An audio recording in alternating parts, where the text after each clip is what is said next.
Bonjour mes amis, l'athérosclérose se forme lentement et progressivement et peut débuter dès l'enfance. C'est une maladie dans laquelle les artères se rétrécissent et se durcissent en raison d'une accumulation de dépôts de graisse ou cholestérol sur les parois des artères et ces dépôts forment des plaques appelées plaques d'athérome. Ainsi, l'athérosclérose est à la base de nombreuses maladies cardiovasculaires et serait à l'origine de 80% de morts subites. Toujours selon l'UNSERM, près de 50% des adultes entre 40 et 54 ans souffriraient sans le savoir d'athérosclérose tout en étant en bonne santé apparente. L'objectif de cette émission est de vous montrer que nous pouvons dans 80% des cas éviter cette maladie en adoptant un mode de vie sain, c'est-à-dire corriger ou modifier certains facteurs de risque tels que le tabagisme, l'obésité, la sédentarité, etc. Car il n'est jamais trop tard pour prendre soin de sa santé et de son hygiène de vie. Si ce n'est pas encore fait, merci de vous abonner à notre chaîne Jean-Paul Djamba et partager la vidéo. L'athérosclérose se caractérise par l'accumulation de dépôts de graisse ou plaques d'athérome dans les artères qui perdent alors de leur élasticité, durcissent et se rétrécissent jusqu'à boucher le vaisseau sanguin comme les artères qui irriguent le cœur, les artères coronaires, le cou, les artères carotides et les jambes sont les plus touchées. Dit autrement, l'athérosclérose se caractérise par le dépôt d'une plaque essentiellement composée de lipides. On parle d'athérome sur la paroi des artères. En effet, l'athérosclérose est une maladie qui touche les artères, mais celle-ci se calcifie sans que des plaques d'athérome ne se forment. L'artériosclérose touche les personnes très âgées, les personnes diabétiques et les personnes insuffisantes rénales. Cette pathologie désigne le vieillissement normal des artères, lesquelles, avec l'âge, perdent en élasticité et gagnent en épaisseur.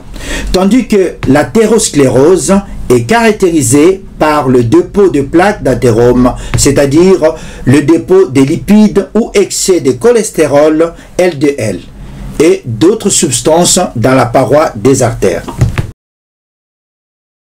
Les artères sont des vaisseaux sanguins à la fois résistants et élastiques, tapissés d'endothélium, un organe sous forme de couche qui protège les artères en rendant la paroi interne lisse pour que le sang circule facilement, afin d'irriguer les organes et les tissus en nutriments et en oxygène.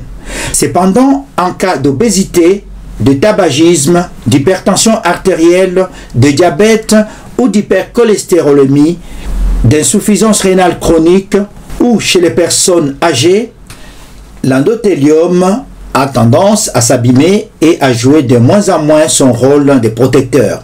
Il laisse alors passer le mauvais cholestérol dans la paroi de l'artère. Avec le temps, ces plaques peuvent entraîner la lésion de la paroi artérielle appelée sclérose, qui conduira à l'obstruction du vaisseau ou encore se détacher ou se rompre avec conséquences souvent dramatiques. En d'autres termes, la rupture d'une plaque devenue trop instable peut provoquer, selon sa localisation, un accident vasculaire cérébral, un syndrome coronaire aigu, une rupture d'anévrisme ou une ischémie aiguë de membre inférieur.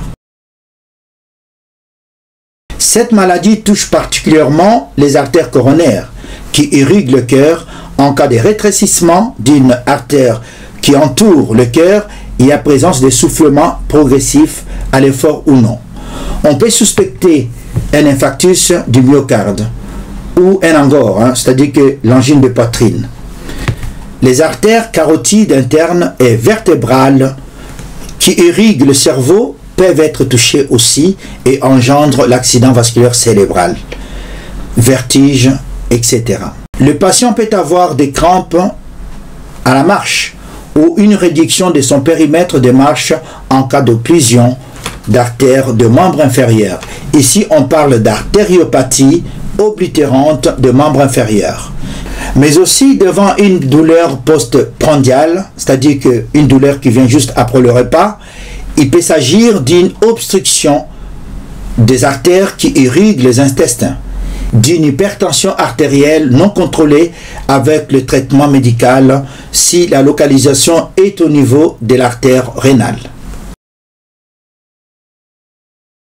L'athérosclérose est causée par une lésion répétée de la paroi interne de l'artère, l'endothélium. Une plaque de cholestérol se glisse entre les couches de la paroi de l'artère, souvent à la bifurcation ou à des turbulences. De ce fait, de nombreux facteurs contribuent à cette lésion. Nous avons le facteur de risque non modifiable, c'est-à-dire que le facteur sur lequel nous ne pouvons pas agir, tel que l'âge avancé, le sexe masculin et les antécédents familiaux d'athérosclérose précoce. Ici, le fait d'avoir un proche de sexe masculin ayant développé la maladie avant l'âge de 55 ans est un risque. 2.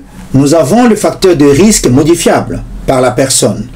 C'est-à-dire que le facteur de risque est évitable dans 80% des cas, donc dans 8 cas sur 10, la maladie est évitable.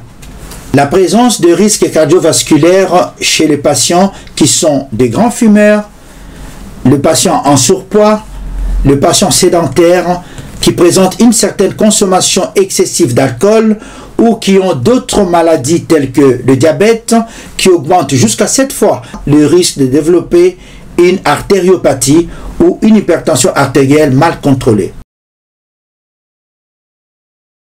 Les plaques d'athérome sont souvent asymptomatiques. Leur épaississement peut progressivement gêner la circulation sanguine et entraîner l'apparition des symptômes. Et les symptômes sont différents en fonction de la localisation de l'artère occluse.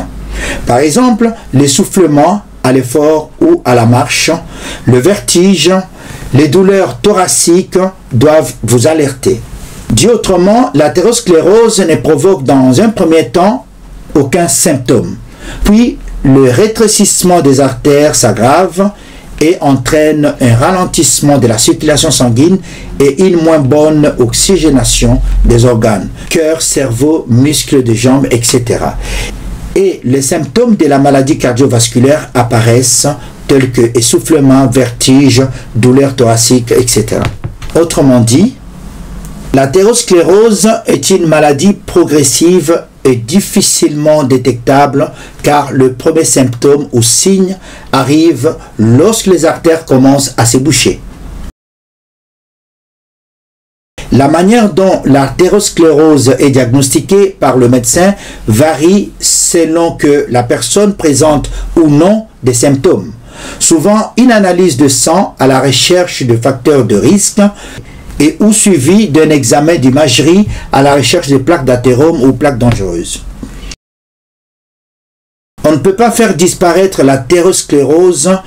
Le but de traitement est de limiter la progression de la maladie et d'éviter des conséquences graves, AVC, infarctus du myocarde, etc. Le traitement associe généralement une prise en charge de facteurs de risque, une modification de son mode de vie et un traitement médical de fond. Et dans les cas où la pathologie est très sévère, un traitement chirurgical ou endovasculaire est proposé. Selon les artères touchées, l'athérosclérose peut causer plusieurs problèmes de santé.